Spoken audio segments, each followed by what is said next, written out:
Well, highlights long ago and lots of highlights today at Ohio Stadium, Mr. Spielman, as we record this episode 6 of the Spielman and Hooley podcast. We're fresh from a 45-21 Ohio State victory over Florida Atlantic. It sure looked like it was going to be easier than it ended up early, but it was still easy. And I think I'd give the Buckeyes as a whole a B+.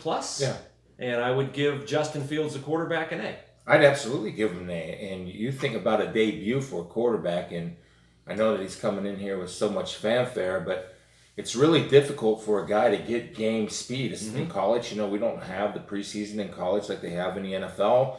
And for Justin, I thought he was solid. Ryan Day talked about this in his press conference, and the thing I was impressed with, and it's the first note that I wrote on my immediate thoughts after the game, protected the football. Yeah. I mean, the pass behind J.K. Dobbins, he could have been a little bit more on target, but that's certainly catchable and avoidable. The lateral pass target. I thought this was a classic example of a team that was scared to play Ohio State at first. Yeah. Then they realized, wait a second. They were expecting the worst and they got We're going it. to get embarrassed here if we just play football. And I thought Lane Kiffin settled in and did some nice things on offense to get them going. But the defense was tremendous the first half. I thought the offensive line was really good in the first quarter. Really good. I mean, I made a note to myself, oh my gosh, these guys look like they've been playing together for years. Then what FAU started to do was they started to give them different looks and different fronts, and those are very difficult to simulate in practice. So you're kind of trying to learn and adjust on the run in between each series. And what was happening with the offensive line, it was 4 guys would do their job, 1 guy wouldn't, so it makes all 5 guys look bad. That's what we're used to. And the other thing is, and I suspected this because I saw some guys come free for FAU, was that there was miscommunication on pass protections. Everybody, the running backs, the offensive line, the quarterback, the receivers, everybody has to be in sync on what type of pass protection you're going to be in. So they weren't necessarily physical errors. There were some mental errors, which can be expected, but just reading Twitter and hearing from a few fans, it's almost like they're down a little bit. I mean, I get that. I get that. Why? Here's why. I think last year we grew to become frustrated by uneven performance throughout a game. Fast starts or very slow starts, and then, they catch the momentum and stuff. And we were, the first quarter, great. And I know you can't score every time and all that. But 6 or 7 or 8 possessions where you don't score, I thought it was perhaps an opportunity. I want to know strategically what you think about this. Second half, Buckeyes come out, first series. I think they've got a 3rd and 8-ish, 3rd and 7-ish. They're up comfortably in the game. Florida Atlantic's not going to win the game. Right. What do you think about going for it there at maybe midfield to sort of energize your team? If you don't get it, then the defense is energized, the crowd's energized. I just thought maybe they needed something to jumpstart them. Well, I'll tell you what they did do to jumpstart, and when they were most efficient and effective, I think is when they go up tempo. Now that can wear on a team, and if you're, that's when they're in rhythm. That's when they're running the football. When you go up tempo.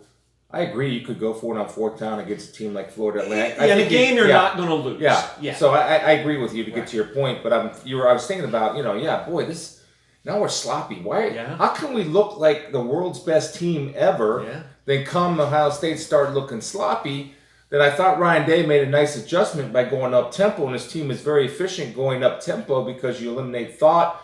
And your defense, if you're going up tempo, they know you're going up tempo. What they have to do is get aligned because they can't afford not to be aligned correctly, or you'll exploit those mistakes. And one good thing we know about Justin Fields is the fact that he can hit wide open receivers, and he can see the mistakes and be able to throw the football. Even the first quarter, the offensive line and pass protection was outstanding.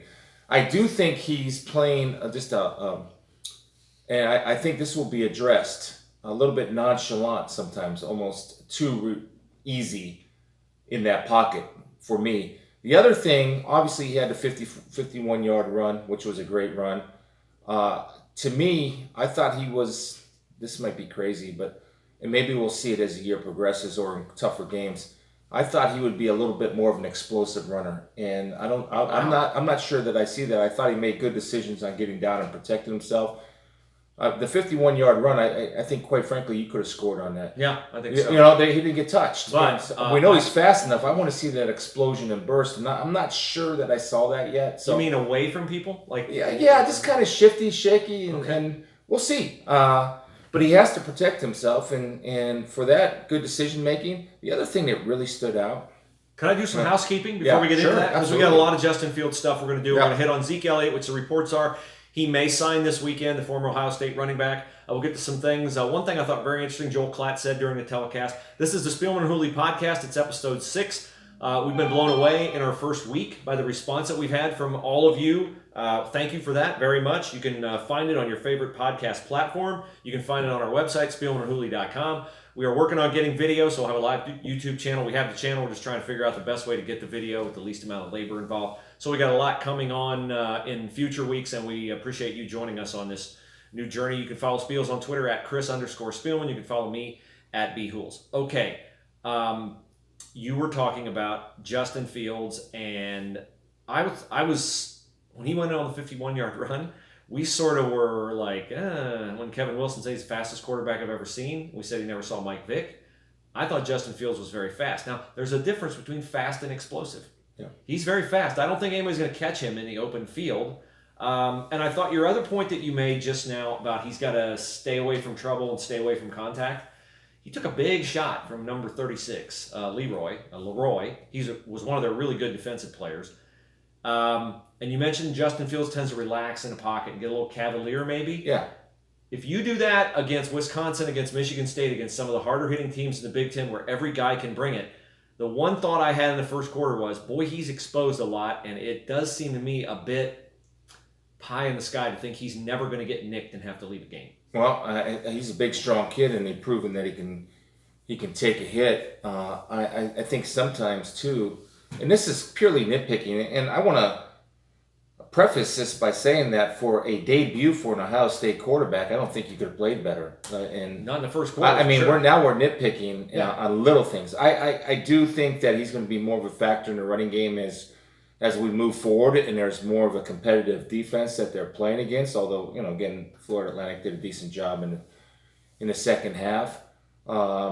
I just think that there's plenty of room for improvement, and I saw just by reps. And Ryan Day was in his press conference, and he said this: there were 74 plays.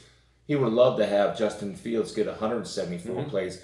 He's only going to get better because next week. Luke Fickell's Super Bowl. Yeah. And the Cincinnati Bearcats had a very impressive opening win. Boy, UCLA's got a long way to go. So it's not like beating UCLA back in the Terry Donahue days. No. But that's an impressive win for Luke Fickell. They were good defensively. They were balanced offensively. And that's why Ryan Day's worried, because he knows Luke Fickell knows a lot about how Ohio State thinks. Yeah. And maybe with some of the new coaches, not as much of what Ohio State does. But, man, Luke is going to really have his Bearcats excited as if Cincinnati would not already be excited to come and have a chance to knock off Ohio State and Columbus. I think it's a game that's going to be worth watching or if you can attend the 10. Here's a thing that's remarkable to me from Ohio State offense and why you'll see the continued improvement of Justin Fields. The talent at receiver is so good and so deep. Just the route running ability, to run waves of guys, to run entire defensive backs and bring a fresh wide receiver in there. And they all made catches. And one of the best things that Justin did today was he made the ball where it was so easy for these guys to catch it and then transition because the ball was on target from catch to run was smooth and easy and effortless. But overall, the offensive performance was inconsistent. When it was good, it was really good. When it was bad, it was really bad. And quite frankly, I'm not surprised. I thought the defense was outstanding. Chase Young is as good as advertised. He is the good. Kid who's the other kid that played the... Jayshawn Cornell. Cornell. Yeah, he was really I mean, tremendous. And the inside guys were really good. I thought the linebackers played really well. And I know this guy maybe is taking some heat, but I'm telling you, man, Pete Warner you like him. He's a really good football player. He's a big guy that can cover tight ends. And why I like him, because he's pretty effective against the run. And when he's playing on Florida Atlantic's number 40, the best player on Florida Atlantic's offense, he's doing a good job of running him and playing Solid coverage. One of the questions that we had on Twitter, Bruce, was this. What do I think of the new zone defense and the man defense? Urban remarked about that was different. Urban said that at halftime.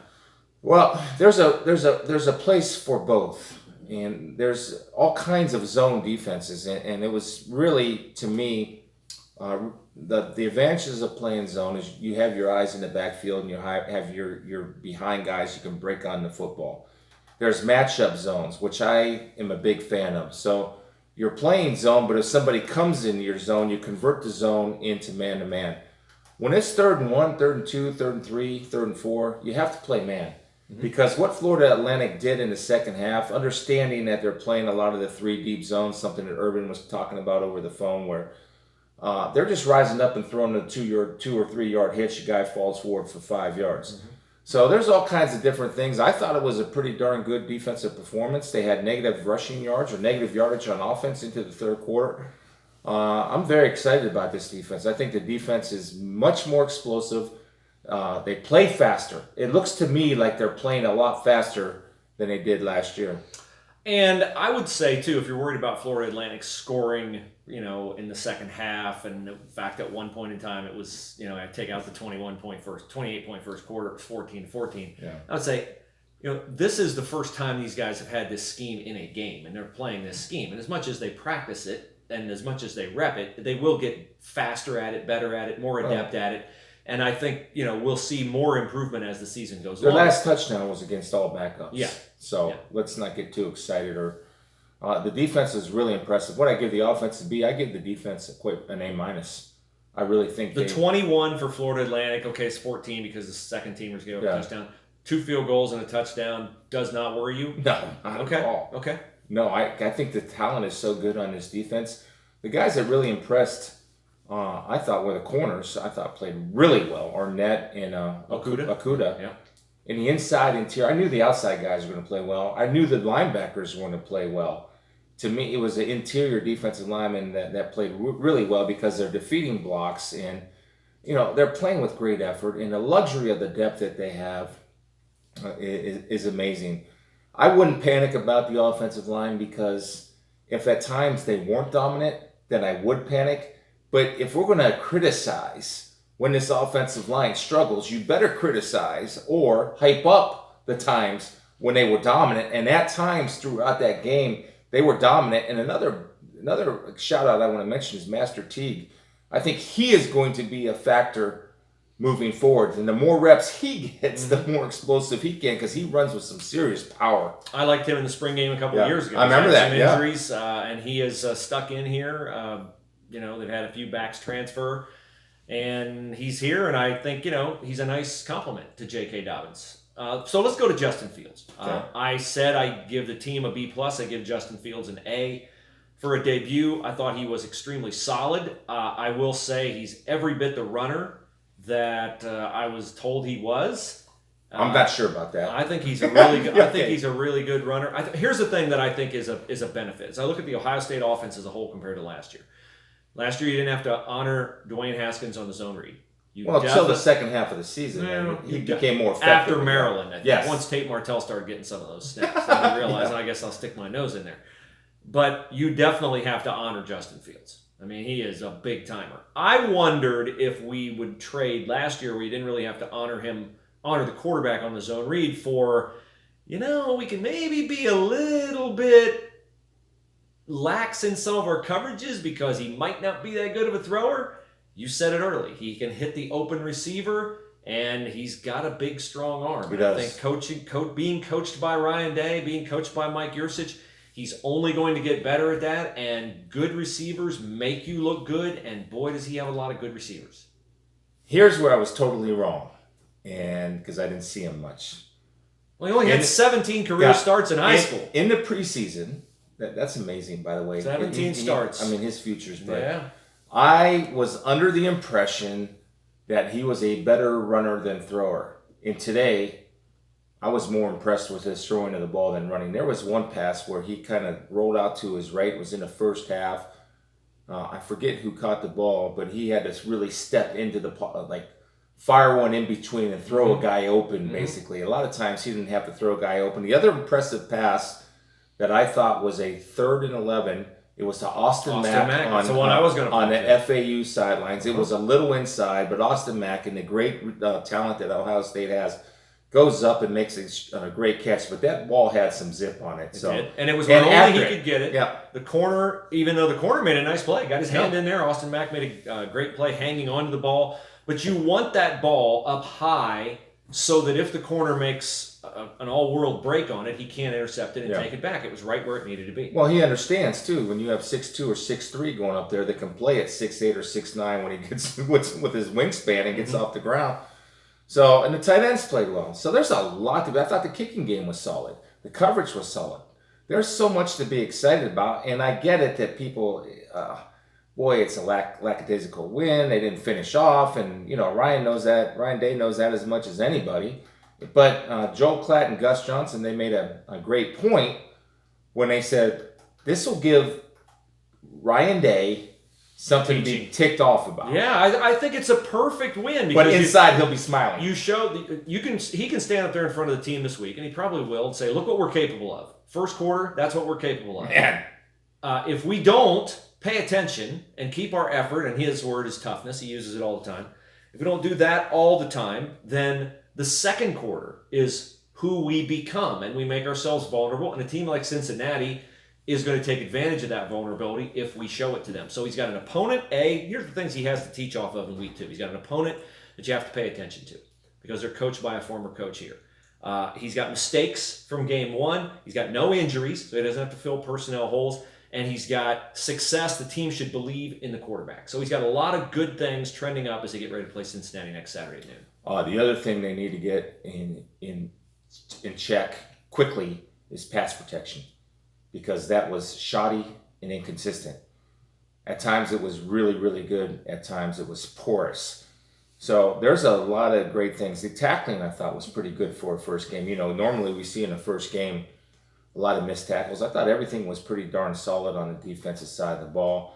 But Justin is only going to get better and better and better. And I got to tell you, without really seeing him, he was better than I thought he was. He was better than I thought. He was more complete than I thought. Yeah, that's a good way to put it. He was more complete. And there are going to be times where he's going to have to be a factor running the football. And I know he can do it. I made the statement on our last podcast, and I'm going to retract it. I said that he's a better runner than JT Barrett. I don't know that to be true. Okay. I don't know that to be true. I do think we will find out, because there will be games this year where he is going to have to be a runner of the football, an effective runner of the football, and for this offense to operate at its full capacity. We can't tell yet if he can read the zone read like JT Barrett. The only thing I could say about his running ability relative to JT Barrett's running ability is he's definitely faster than JT Barrett. Yeah, JT was pretty fast. JT could get caught from behind. I don't think Justin Fields is getting caught from behind.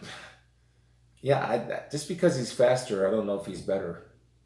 That's a fair statement. But I'm just saying what I see is he's faster than JT Barrett. What did you see that you thought made him so fast? I just thought when he got loose on that 51, I'm like, wow, he can open it up. Really? Yeah, I thought he was it was probably moving impressive. a lot faster than I thought, because it didn't look like he was moving that well. Okay. We have a lot of varying opinion on this game.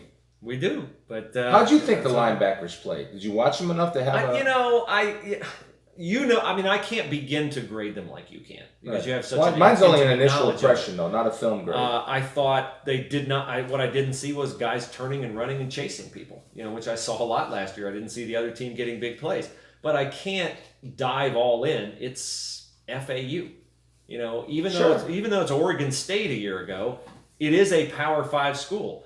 And I'll say it in advance, even though Cincinnati we think is a pretty good team, and a lot of people think Cincinnati could be the non-Power 5 that breaks in, they're not a Power 5. Ohio State does not play a Power 5 non-conference opponent.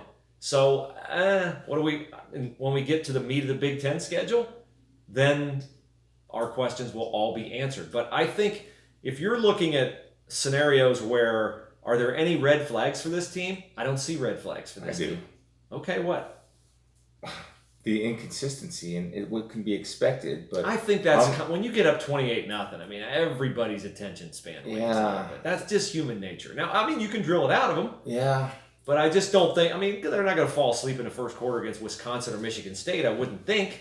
It's a more fair statement for me to say that the potential of this team is unlimited. This is definitely a playoff contending football team. Definitely. But just as easily, if they lose focus like that, so because somebody's rattling some keys somewhere and they turn their head, you play against a good team, it's not going to happen. And that's what scares me a little bit. And they're still young, though. I mean, they're young on the offensive line. They're young inside. They're young at quarterback. And so there's a lot of good things to take from it. Overall, though, for Justin, couldn't have a better performance, in my opinion. I really, you take as a coach, too. 18 of 25, 234, 4 touchdowns every week. I think they'd take that. Well, plus one on the ground. Plus, their balance offensively, rushing and passing was close to, I mean, they obviously went 250. 232 passing and 237 rushing. So that's about as good as Pretty it gets. Yep. And so it's a really good win. The one thing I worry about is the communication along the offensive line and losing the killer instinct. The other thing that is very important, because I do think it will be utilized throughout the season, is the fact that when they run the up-tempo offense and they're getting to the ball in a hurry, you notice after they get 8 or 9 yards, or if they get a first down, they'll run up to the ball really quick and run another play.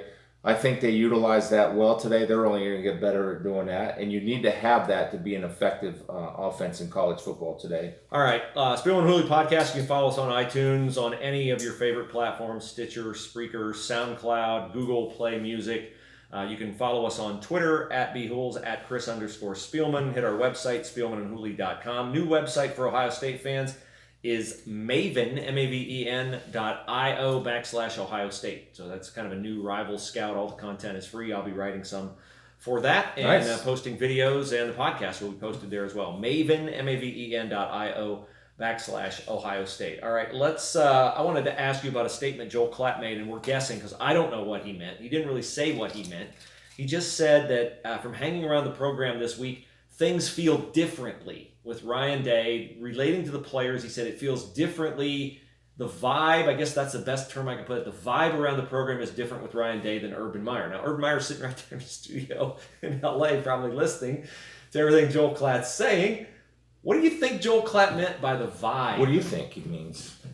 The only thing I could think of, but it doesn't make any sense to me because all these guys, whether the coach is Ryan Day, whether the coach is Urban Meyer, whether the coach is me, their primary goal is to get to the NFL. I do think under Urban, it was a Darwinistic survival of the fittest, get to the NFL mentality. And I don't know if you asked them in their heart of hearts who they were playing for, I think they just said, I'm playing for me to get to the NFL, and I'm playing for Ohio State second. Much in the way that I always thought Pete Rose with the Reds was playing for himself. I think it's possible to play for yourself and not hurt your team. It doesn't mean you're selfish, because look, if you do well, your team's going to do well, but football is the ultimate team sport.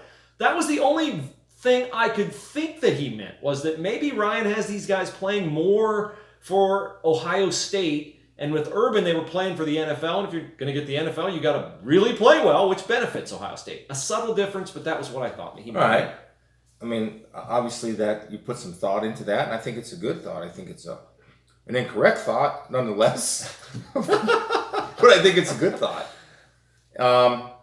You're not going to know until the NFL thing is tested, because if they're not going to the playoff for the national championship game and guys are tapping out, I don't say that in a derogatory way. I'm done. I got to get ready for the NFL. I don't want to get hurt in some meaningless game. A lot of these guys came back, though, who, if Urban's like here... Who? Fuller, Arnett... And what? Devon Hamilton? You know where they'd be Landers? right now? You know where they'd be right now? Free agents? They'd be, hoping somebody signs them after being cut. And I don't doubt you're wrong, but it's never stopped guys from leaving before. Well, who left early that's been cut? No, I just think it's a guy's draft position. There have always been guys who leave and people go, oh, he should have come back for another year. Yeah. But I don't know. I just... Maybe playing for Ryan, you get to take a deep breath now and then. I think here is, and I'm not saying one way is better than the other, and this is purely speculation on my part. Oh, and mine as well.